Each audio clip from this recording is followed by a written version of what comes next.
Welcome students to my channel doctor Sumit education academy.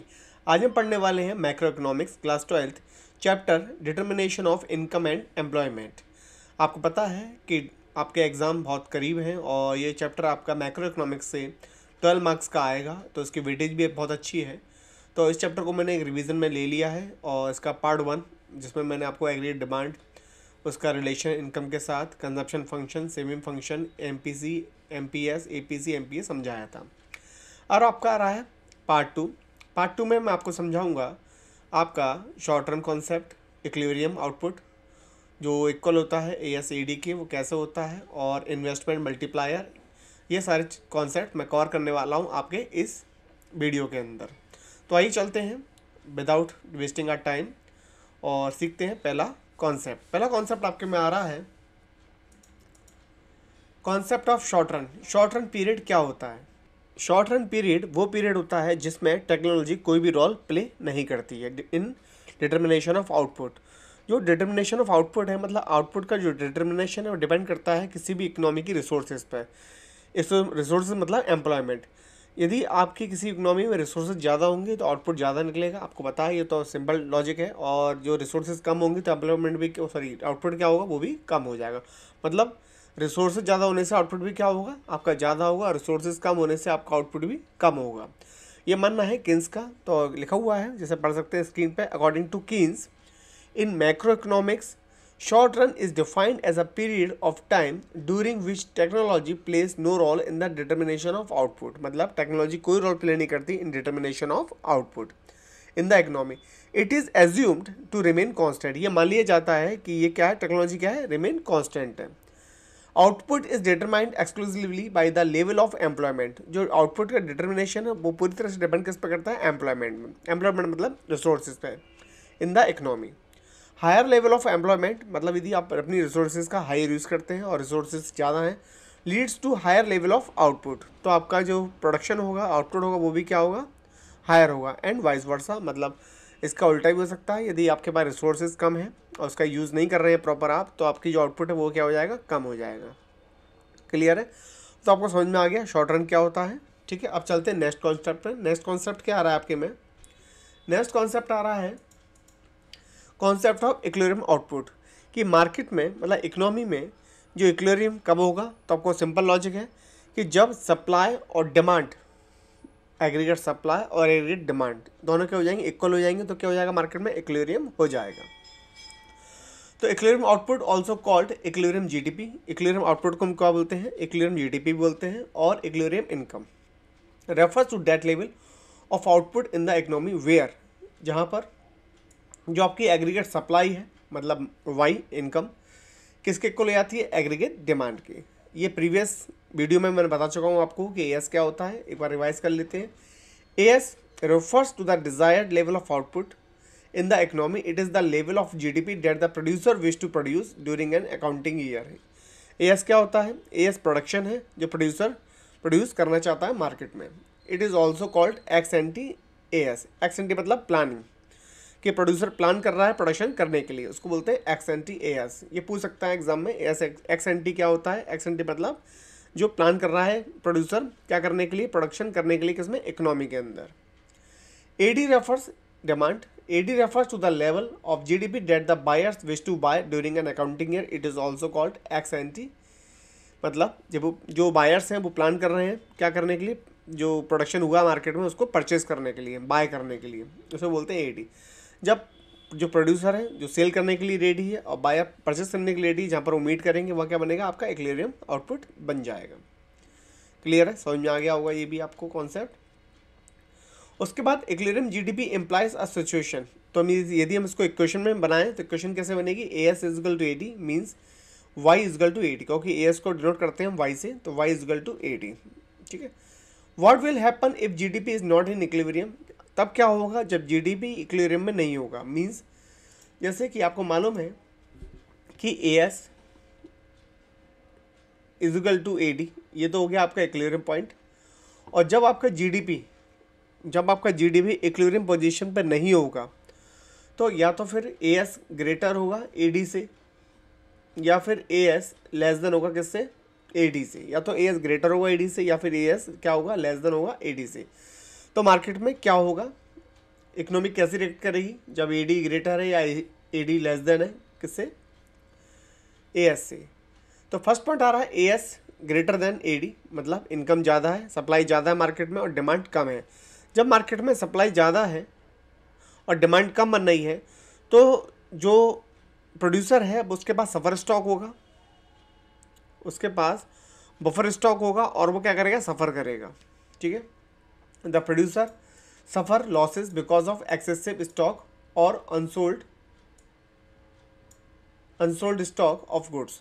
जो आपका producer है उसके पास बफर स्टॉक होगा किसी भी गुड्स का, और क्योंकि डिमांड मीट नहीं कर पा रही है सप्लाई से, तो उसके पास, प्रोड्यूसर के पास क्या बच जाएगा, स्टॉक बच जाएगा, जिससे वो क्या करेगा, लॉसेस सफ़र करेगा, क्योंकि उसके पास प्रोडक्शन ज़्यादा हुआ है, सप्लाई ज़्यादा, गुड्स ज़्यादा, फिनिश गुड्स, और मार्केट में डिमांड बन नहीं रही है। तो क्या करेगा, कट करेगा, वो प्रोडक्शन को बंद कर देगा और जो उसके बाद बफर स्टॉक है उसको सेल करने की वो ट्राई करेगा। कब तक ट्राई करेगा, कब तक ट्राई करेगा, जब तक वो AD से मीट नहीं कर जाती AS। यदि AS लेस देन है AD से, the producer suffer losses on account of unfulfilled demand in the economy. Means यदि मान लीजिए आपका प्रोड्यूसर है और मार्केट में डिमांड ज़्यादा है और उसकी सप्लाई कम है, गुड्स कम है उसके पास, तो जो डिमांड मार्केट में है जो वो कवर नहीं कर पा रहा, उसका वो लॉस होगा। मान लीजिए उसके पास जो प्रोडक्शन है वो 100 यूनिट्स का है और मार्केट में डिमांड बन रही है 150 यूनिट्स की, तो 50 यूनिट्स उसके पास शॉर्ट पड़ रही है क्योंकि उसके पास 50 यूनिट्स अवेलेबल नहीं है किसके लिए, सेल करने के लिए। तो जो डिमांड वो मीट नहीं कर पा रहा, जैसे मान लीजिए डिमांड ज़्यादा है सप्लाई कम है, तो जो गैप बनना है सप्लाई और डिमांड का, तो उसको वो कवर नहीं कर पा रहा है, तो उसका वो मतलब लॉस बियर कर रहा है उस चीज़ को लेकर। ठीक है, the producer suffer losses on account of unfulfilled demand, जो डिमांड वो फुलफिल नहीं कर पा रहा उसका वो लॉस बियर कर रहा है, उसको सफ़र कर रहा है उस लॉस को लेकर, demand in the economy. Next topic जो आ रहा है आपके में, नेक्स्ट टॉपिक है इंपॉर्टेंट टर्म्स, ये आपके एग्जाम में पूछ सकता है वो आपसे।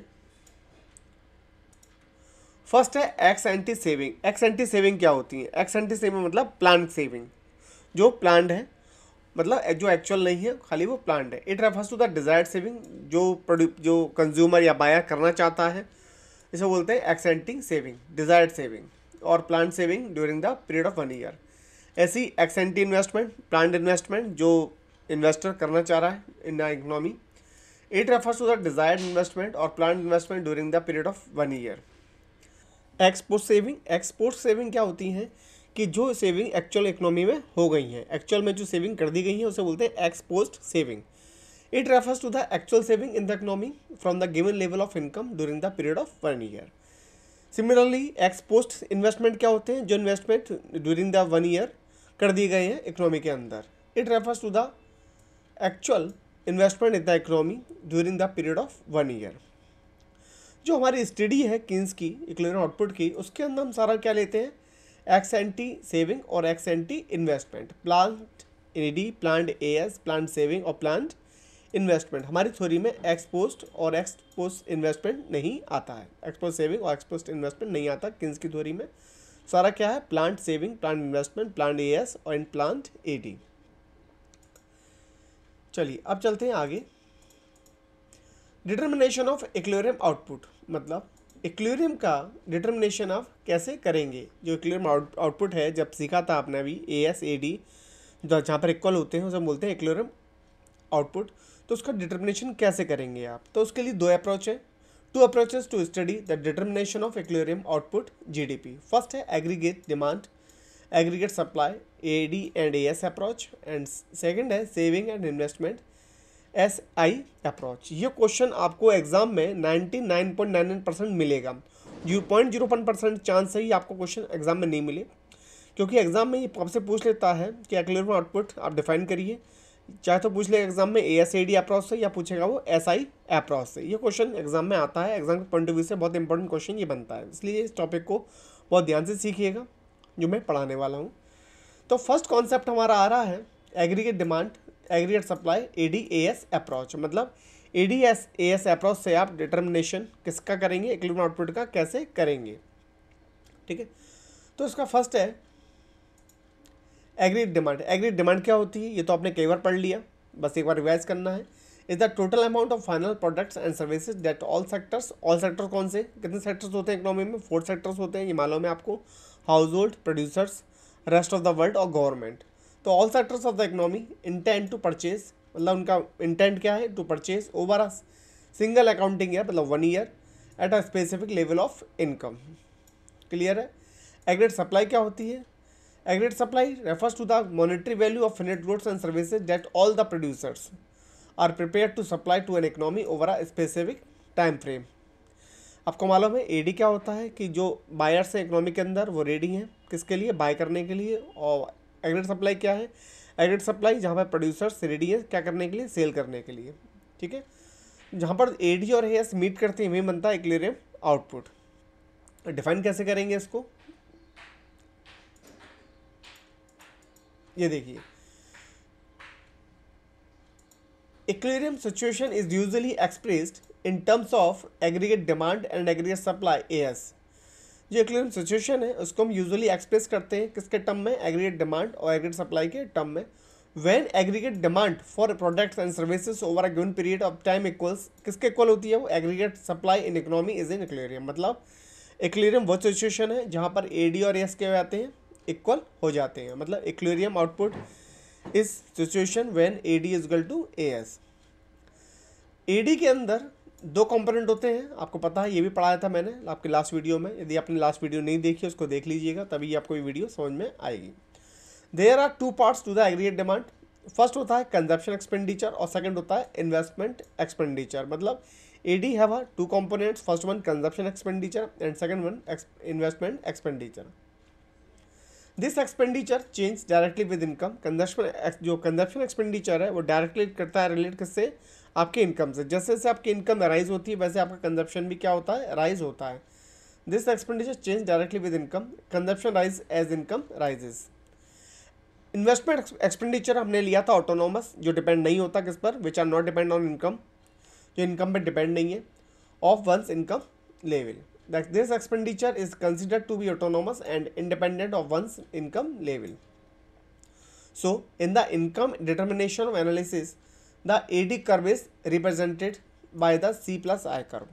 Means जब हम AD को इनकम से मैच कराएंगे या इनकम से उसका रिलेशन बनाएंगे तो आपका जो AD है उसमें जो कर्व बनेगा उसको हम बोल सकते हैं C plus I कर्व, मतलब AD कर्व। क्लियर है। देखिए कैसे, अब देखिए इसी इक्विलिब्रियम को समझते हैं हम टेबल के अंदर।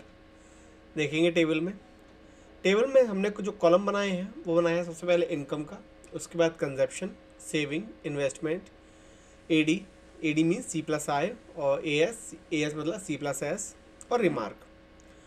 इस टेबल में जो हम इनकम लेंगे वो कैसे लेंगे, इनकम हमने जो ली है वो 50-50 के गैप पे ली है। जैसे पहले इनिशियल लेवल पे 0, 50, 100, 150, 200, 250 और 300। कंजप्शन लिया है सबसे पहले 10, फिर 40 का गैप लेते हुए 50, 90, 130, 170, 210, 250। सेविंग आपको मालूम है कि इनिशियल जब इनकम 0 होती है इनिशियल लेवल पर तो कंजप्शन पॉजिटिव होता है और सिमिलर अमाउंट से सेविंग क्या होती है, नेगेटिव। तो लिया माइनस के 10, फिर income minus consumption 50, 100 minus 90, 10, 150 minus 130, 20, 200 minus 170, 30, 250 minus 210, 40 और 300 minus 250, 50। आपको पता है कि इनकम और कंजप्शन का डिफरेंस ही सेविंग बनता है। इन्वेस्टमेंट की जो अमाउंट ली है वो 30 ली है, जो कांस्टेंट है 30। देखिए पूरे में हमने 30 लिया हुआ है। उसके बाद एडी क्या होता है, एडी होता है कॉम्पोनेंट है सी और आई, इनका सम। तो 10 और 30, 40, 50 plus 30, 80, 90 plus 30, 120, 130 plus 30, 160, 170, 30, 200, 210 plus 30, 240, 250 plus 30, 280। तो एडी आ गया आपका, निकल करिए। ठीक है, उसके बाद एएस निकाला। एएस क्या होता है, consumption plus saving. Consumption saving को क्योंकि आइदर इनकम या तो सेव करेगा कंज्यूमर या फिर कंज्यूम करेगा, तो एएस क्या हो गया 0, 50, 100, 150, 200, 250 और लास्ट में 300 आपका आ गया। ठीक है, उसके बाद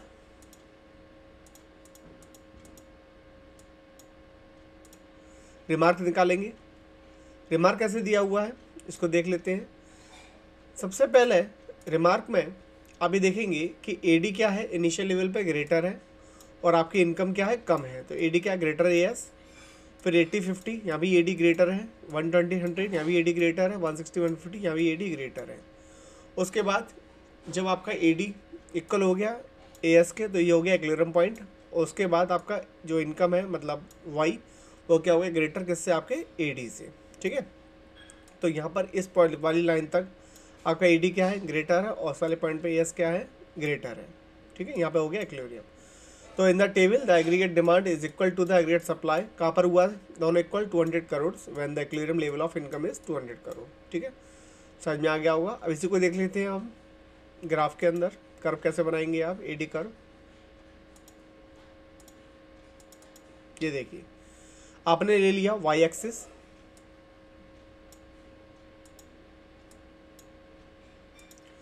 ये हो गया वाई एक्सिस, और ये हो गया आपका एक्स एक्सिस। वाई एक्सिस पे लिया आपने एग्रीगेट डिमांड, और एक्स एक्सिस पे लिया आपने वाई मतलब इनकम, आउटपुट, एम्प्लॉयमेंट। क्लियर है, ये हो गई आपकी वाई की लाइन, वाई लाइन हो गई C+S, इसको लिख देते हैं यहाँ पर C+S या वाई लिख देते हैं। और ये हो गया, ये लाइन किसकी है, एडी की। एडी इज इक्वल टू मतलब मीन C+I। एडी जो स्टार्ट होगा एक सर्टेन पॉइंट से स्टार्ट होगा, क्योंकि आपको पता है जब इनकम जीरो होती है तब भी minimum level of consumption access करता है मार्केट के अंदर। ई पॉइंट वो है जहाँ पर एडी और एएस मतलब इनकम और वाई, सॉरी इनकम वाई और एडी दोनों क्या हो रहे हैं, मीट हो रहे हैं। ठीक है, ये हो गया इक्विलिब्रियम पॉइंट। तो लिख दिए यहाँ पर हमने, the equilibrium point denoted by the letter E occurs when desired expenditure on consumption and investment is equal to the total output। Clear है, समझ में आ गया होगा। अब ये तो बात थी इक्विलिब्रियम की, लेकिन जब एडी और एएस इक्वल नहीं होंगे तो मार्केट में क्या होगा, when AS is more than AD. जब आपका एएस क्या होगा, एएस ज़्यादा है किससे, एडी से। जब आपका एएस एडी से ज़्यादा है तो मार्केट में क्या होगा, मार्केट में एक्सेस सप्लाई होगी, और जो प्रोड्यूसर है वो चाहेगा कि मेरा जो प्रोडक्शन ज़्यादा हो चुका है और डिमांड उसकी नहीं बन रही है, तो जो अनवांटेड स्टॉक है जो उसके पास पड़ा हुआ है उसको वो पहले क्लियर करना चाहेगा। ठीक है, तो मार्केट में क्या होगा, when AS is more than AD supply of goods and services in the economy tend to exceed their demand. Demand ज़्यादा है, सप्लाई कम है। As a result some of the goods would remain unsold, और कुछ goods ऐसा रह जाएगा उसके पास बिना बिका रह जाएगा। To clear unwanted stock the producer would plan a cut in production. जो प्रोड्यूसर है वो अपने प्रोडक्शन को कम करना चाहेगा, और प्रोडक्शन हो सकता है बंद भी करना पड़े उसे। कॉन्सिक्वेंटली उसके रिजल्ट क्या निकलेंगे, AS would reduce to become equal to AD. AS कम हो जाएगा, मार्केट में सप्लाई कम हो जाएगी क्योंकि प्रोड्यूसर ने प्रोडक्शन कम कर दिया है। और कब तक उसको प्रोडक्शन को बंद रखेगा, जब तक एएस इक्वल नहीं आता किसके, एडी के। This is how AS adjust itself to AD. Briefly equilibrium is restored through a change output और चेंज इन वाई।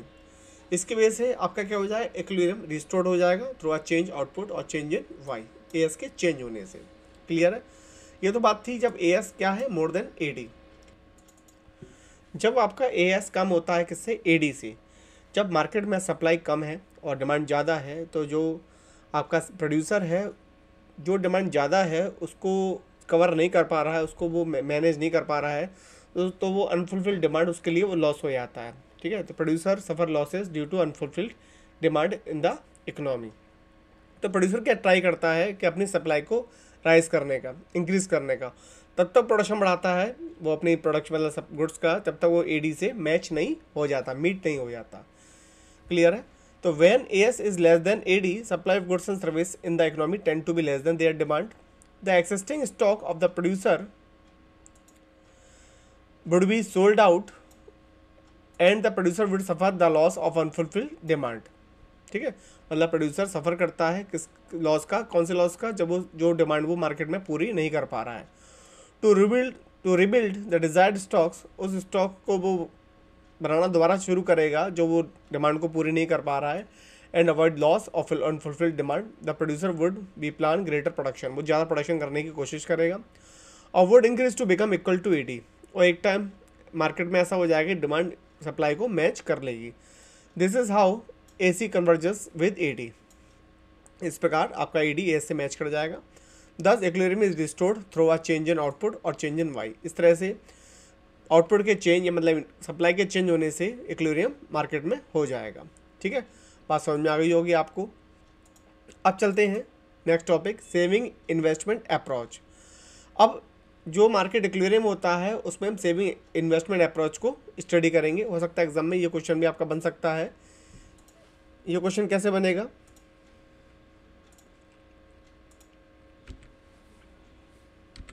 देखिए सेविंग क्या होती है। सेविंग वो अमाउंट है जो कंज्यूमर मतलब कंजप्शन में एक्सपेंड नहीं करता और जो सेव कर लेता है। Saving means storing money safely for the future, मतलब ऐसा पैसा जो फ्यूचर में आपके काम आएगा आपकी सेफ्टी के लिए। So that when one needs it is available for them, जब आपको जरूरत हो तो वो आपके पास अवेलेबल हो। इन्वेस्टमेंट क्या है, इन्वेस्टमेंट वो अमाउंट है जब आप any one want to more money than they invest anywhere, अपने पैसे को लगाता है शेयर्स में, बॉन्ड्स में, एसेट्स परचेज कर ले, कोई गोल्ड परचेज कर ले, सिल्वर परचेज कर ले, तो उसको हम बोलते हैं investment. Investment means putting one's money to work in financial instrument like bonds, share etcetera to grow money over time. ठीक है, तो जहाँ पर सेविंग और इन्वेस्टमेंट आपका मीट कर जाता है उसको बोलते हैं इक्विलिब्रियम। तो सेविंग इन्वेस्टमेंट अप्रोच क्या है, is use to determine the equilibrium level of income, output and employment in an economy. ठीक है, अब पढ़ते हैं कि डिटर्मिनेशन ऑफ इक्विलिब्रियम लेवल, कि आप एस एंड आई से डिटर्मिनेशन कैसे कर सकते हैं इक्विलिब्रियम लेवल का। तो आपको पता है कि जहाँ पर एस और आई मतलब सेविंग और इन्वेस्टमेंट इक्वल हो जाएंगे वो पॉइंट आपका क्या बनेगा, इक्विलिब्रियम पॉइंट बनेगा।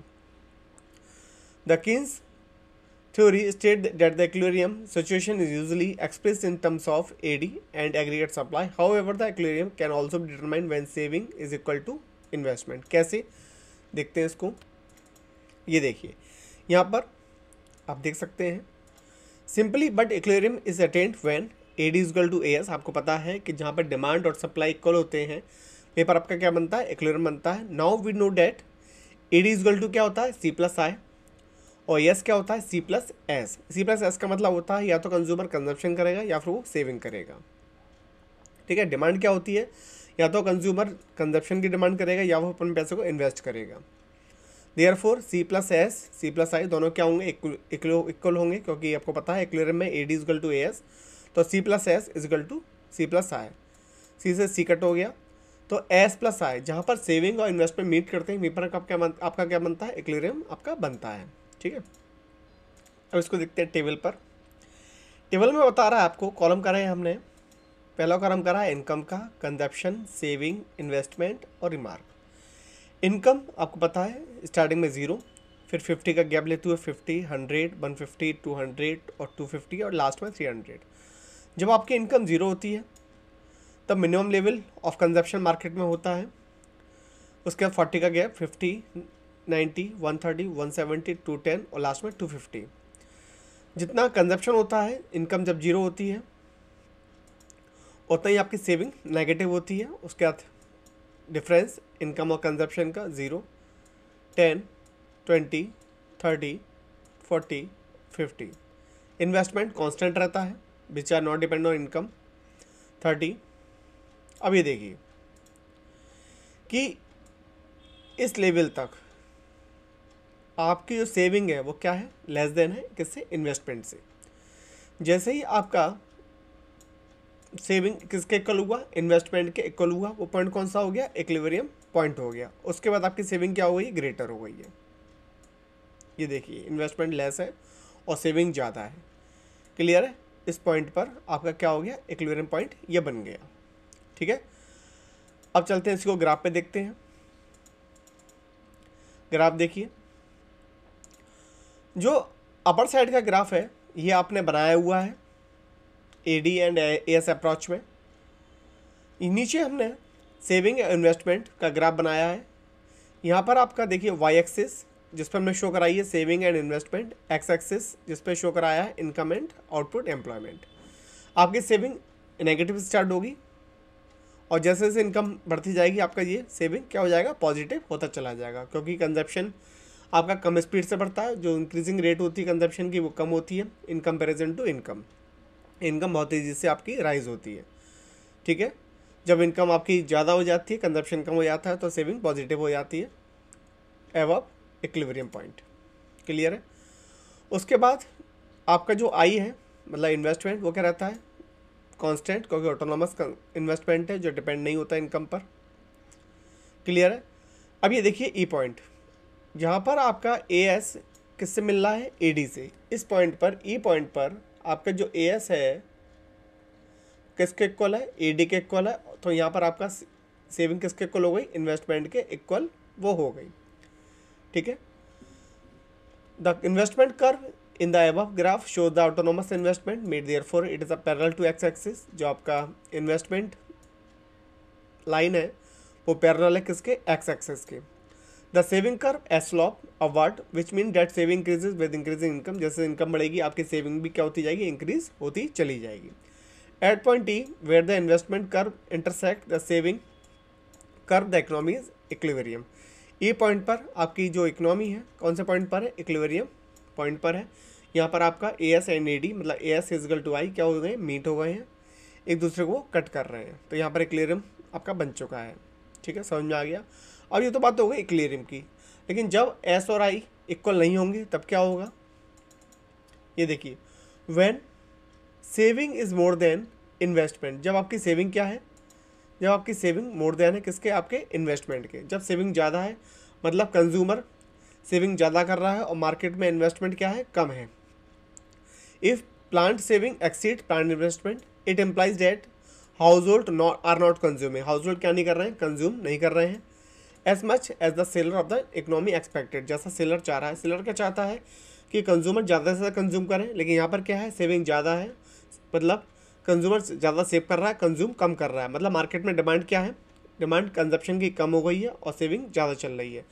तो जो प्रोड्यूसर है उसके पास क्या हो जाएगा, स्टॉक बच जाएगा, which result in increase in the inventory level at the desired level. Therefore to get rid of the unwanted increase in inventory until saving and investment become equal to each other.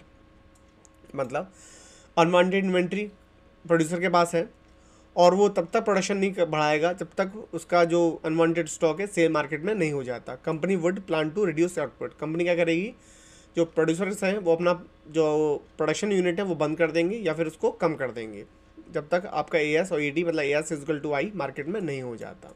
Clear है, समझ में आ गया होगा।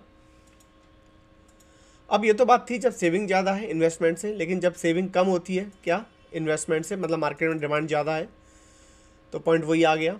When saving is less then the investment, मतलब saving कम है investment ज़्यादा है, मतलब मार्केट में डिमांड ज़्यादा है और जो प्रोड्यूसर हैं वो क्या चाहेंगे कि जो उनका स्टॉक जो मार्केट की डिमांड को कवर नहीं कर पा रहे हैं, इसलिए मार्केट डिमांड को कवर करने के लिए वो ज़्यादा प्रोडक्शन मार्केट में करेंगे। If planned saving is less than planned investment it implies that consumer are likely consuming more, मतलब कंज्यूमर ज़्यादा कंज्यूम कर रहा है और सेविंग क्या कर रहा है, वो कम कर रहा है। वॉट प्रोड्यूसर एक्सपेक्ट, जैसा प्रोड्यूसर एक्सपेक्ट कर रहा है, विच result in a reduction in the inventory level below the desired level. मतलब क्या है, जो प्रोड्यूसर है उनके पास जो इन्वेंट्री लेवल है कम होता जाएगा। देयरफॉर अब मतलब मार्केट की डिमांड को कवर करने के लिए जो प्रोड्यूसर है वो क्या करेंगे, इंक्रीज आउटपुट, क्या करेंगे, आउटपुट को इंक्रीज करेंगे। Therefore in order to bring the inventory back to the desired level until saving and investment become equal to each other firms would plan to increase output. जो firm है वो क्या करेंगी, अपने आउटपुट को बढ़ाने की कोशिश करेंगी। ठीक है। अब आता है आपका इन्वेस्टमेंट मल्टीप्लायर। इन्वेस्टमेंट मल्टीप्लायर क्या होता है कि रिलेशन इन्वेस्टमेंट और इनकम में, मतलब जब आप इनकम और इन्वेस्टमेंट में जो रिलेशन निकालते हैं, जो रेशियो निकालते हैं, उसको हम बोलते हैं मल्टीप्लायर, कि आपके इन्वेस्टमेंट करने से इनकम में कितना इंक्रीमेंट हुआ है, तो उसको बोलते हैं इन्वेस्टमेंट मल्टीप्लायर। ठीक है। इन्वेस्टमेंट मल्टीप्लायर डिपेंड करता है कंज्यूमर की कंजप्शन से और उसकी सेविंग से। मतलब कंज्यूमर सेविंग कम करेगा और कंजप्शन ज़्यादा करेगा तो आपका जो मार्केट में इन्वेस्टमेंट है वो राइज होगा। इन्वेस्टमेंट राइज होने से आपका जो इनकम है वो भी क्या होगी, कंज्यूमर की राइज होगी, नेशनल इनकम राइज होगी। तो the relationship between a initial increase in investment and the subsequent rise in income, मतलब आपके इन्वेस्टमेंट से जो सब्सिक्वेंट राइज होता है आपके इनकम में, उसको हम एक्सप्रेस करते हैं मल्टीप्लायर से। तो मतलब अदर वर्ड्स में कह सकते हैं a multiplier explain how many times an increase in investment causes the increase in national income. Multiplier को डिनोट करते हैं हम के से। K is the ratio of increase in national income due to increase in investment. किसकी वजह से आपकी income बढ़ रही है? इन्वेस्टमेंट की वजह से आपकी इनकम राइज हो रही है। ठीक है, फॉर्मूला बन जाएगा K is equal to change in income upon change in investment, कि आपने कितना इन्वेस्टमेंट किया उससे आपकी इनकम कितनी राइज हुई है। ठीक है, तो के बनता है change in income upon change in investment. एक एग्जाम्पल ले लेते हैं जिससे हमें अच्छी तरह समझ में आ जाएगा, क्योंकि अभी कुछ इक्वेशन सॉल्व करनी पड़ेंगी, एग्जाम में आएंगी। वैसे मैं प्रैक्टिकल क्वेश्चंस की अलग सीरीज बनाऊंगा। Assume date an extra ₹5,000 crore of investment in an economy result in extra 20,000 crore of income. मतलब 5,000 इन्वेस्ट करने से जो इकोनॉमी की इनकम है कितनी राइज हुई है? 20,000। इन दिस सिनेरियो मल्टीप्लायर के विल हैव द वैल्यू, के की वैल्यू क्या होगी? तो आपको मालूम है फॉर्मूला होता है change in income upon change in investment. आपकी इनकम कितनी चेंज हुई है इकोनॉमी की? 20,000, और जो इन्वेस्टमेंट किया गया था कितना किया गया था? 5,000। तो आपका क्या आ गया? 4। It indicate that a single increase in investment result in 4 times increase in income. मतलब एक बार इन्वेस्टमेंट करने से आपकी जो इनकम है वो 4 टाइम्स बढ़ जाएगी। ठीक है, अब देखिए आगे मल्टीप्लायर एंड एमपीसी। मल्टीप्लायर और एमपीसी का क्या रिलेशन होता है, इसको समझिए अच्छी तरह से। देखिए, जितना कंजप्शन ज़्यादा होगा उतना ही आपके जो मल्टीप्लायर है, मतलब जो के है, वो इंक्रीज़ होगा, क्योंकि कंजप्शन करने से मार्केट में पैसा आता है, मार्केट की इकोनॉमी राइज होती है। और सेविंग करने से मार्केट में पैसा नहीं आता है, वो तो अलमेरिया में बंद हो गया, आपकी किसी तिजोरी बंद हो गया, मार्केट में ऐसा नहीं आया, वो इन्वेस्ट मार्केट में नहीं हो पाया। तो कंजप्शन ज़्यादा करने से सेविंग कम होती है और मार्केट में इनकम भी क्या होती है? राइज होती है। तो इसका बहुत बड़ा रिलेशन है मल्टीप्लायर एमपीसी का। MPC and multiplier value are directly related to one another. The value of the multiplier increases with the increase in MPC. मैंने बताया जैसे जैसे MPC बढ़ेगा आपका जो मल्टीप्लायर है वो भी क्या होगा? राइज होगा, एंड वाइस वर्सा। मतलब कम MPC मतलब कम कंजप्शन, मार्केट में पैसा नहीं आएगा, कंजप्शन नहीं करेंगे तो आपकी इनकम राइज नहीं होगी। People will spend a large portion of their increase income on consumption in the case of higher MPC, कि जब आप ज़्यादा पैसा खर्च करते हैं अपने कंजप्शन पे तो आपका जो MPC है वो राइज होगा। The multiplier value will be higher in such situation. इस सिचुएशन में आपका जो MPC वो भी क्या होगा? राइज होगा। However people will spend a smaller percentage of their increased income on consumption when the MPC is low. जब पीपल अपना कम खर्च करते हैं, मार्केट में पैसा नहीं आता है, तो MPC क्या हो जाएगा? आपका लो हो जाएगा, जिसकी वजह से आपका जो मल्टीप्लायर है वो भी क्या चला है? कम हो जाएगा। It means that the MPC determine the value of multiplier. मतलब मल्टीप्लायर किस पर डिपेंड करता है? फुली वो MPC पे डिपेंड करता है कि कंज्यूमर कैसा रिएक्ट कर रहा है मार्केट के अंदर। High consumption means high multiplier और low consumption means low multiplier. Clear है? अब देखते हैं इसको आगे। अब देखिए, अब आ रहा है आपके में algebraic relationship between multiplier and MPC। अब हम मल्टीप्लायर MPC में देखते हैं algebraic relationship. The following method can be used to derive the algebraic relationship between multiplier and MPC. We already know that, आपको पता है y इक्वल टू क्या होता है? C प्लस आई। मतलब जो कंज्यूमर है, जो पीपल हैं, वो अपनी इनकम को या तो कंज्यूम करेंगे या फिर इन्वेस्ट करेंगे। This means that any change in income delta Y will therefore equal delta C plus delta investment. Means delta Y equal to delta consumption plus delta investment. जब आपकी इनकम चेंज होगी तो आपका consumption भी change होगा और आपका investment भी क्या होगा? चेंज होगा। जब आप पूरी इक्वेशन में डिवाइड करते हैं किसका? डेल्टा वाई का, तो आपका इक्वेशन बनेगी delta Y upon delta Y, ये मिसप्रिंट है, delta Y, delta consumption upon delta Y और delta I upon delta Y. Delta Y और डेल्टा वाई क्या हो गया? कट हो गया, तो कितना आ गया? 1 आ गया। Delta C upon delta Y, आपको पता है फॉर्मूला होता है किसका? MPC का। MPC का फॉर्मूला क्या होता है? Change in consumption upon change in income, plus का प्लस आ गया। और आपका जो फॉर्मूला होता है K का, अभी सीखा था आपने, K का फॉर्मूला होता है डेल्टा, मतलब change in delta income upon delta investment. ठीक है, तो वही लिखा हुआ है आपका delta investment upon delta income. ठीक है, इनकम ये फॉर्मूला उल्टा लिखा हुआ है, इसलिए क्या कर दिया इसको हमने 1/k से डिनोट करा दिया। 1/k, तो फॉर्मूला क्या हो गया? ये अपोजिट हो जाएगा। ठीक है, तो डेल्टा C, तो फॉर्मूला बन गया आपका 1 equal to MPC plus 1/K।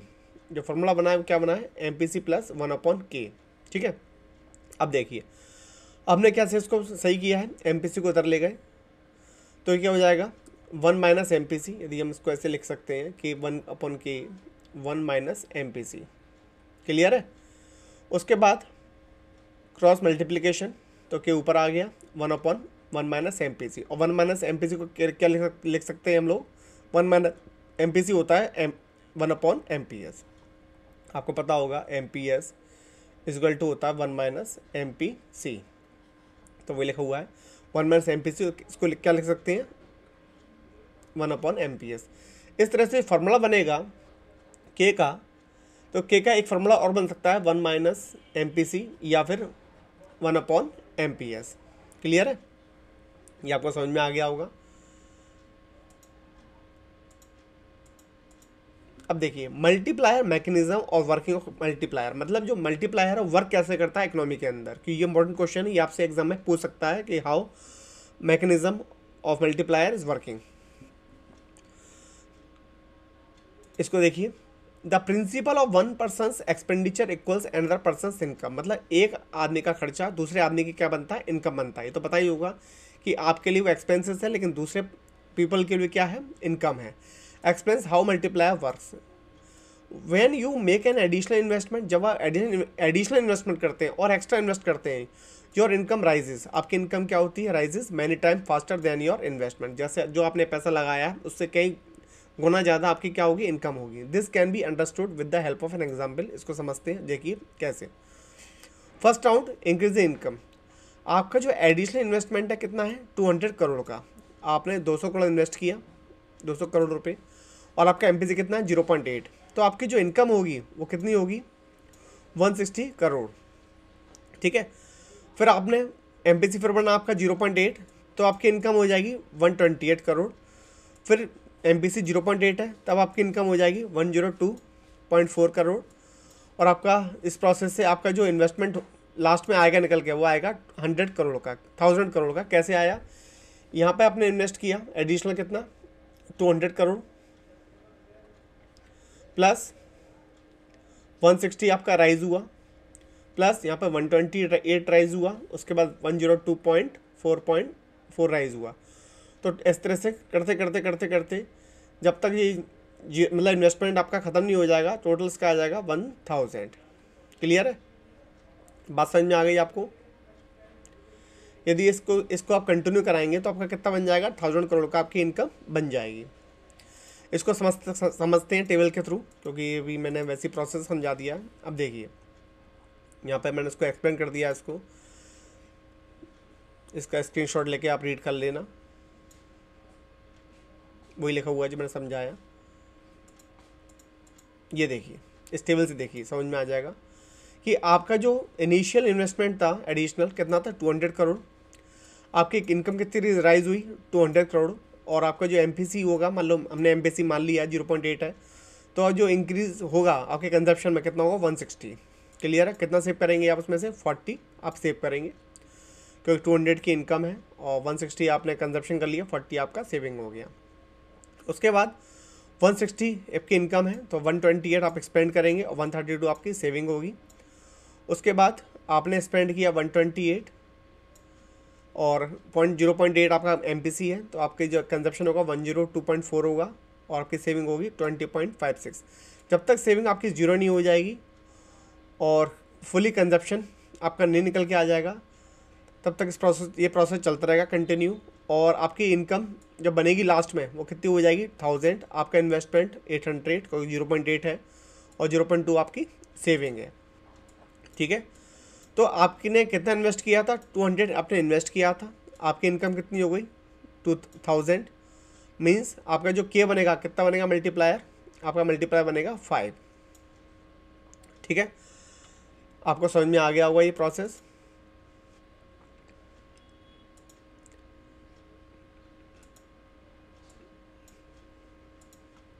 It can be included that an initial investment 200 crore has resulted in total increases of ₹1000 crore in income.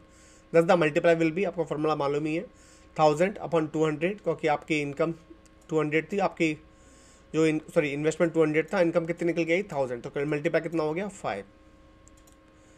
Clear है। अब लास्ट कॉन्सेप्ट एग्जाम में पूछ सकता है एडिशनल आपसे, forward action and backward action. जब आपका multiplier increase होता है तो हम उसको बोलते हैं फॉरवर्ड एक्शन, और जब का मल्टीप्लायर डिक्रीज हो जाता है उसको बोलते हैं backward action. Multiplier action is forward when there is a multiple increase in income caused by increase in investment.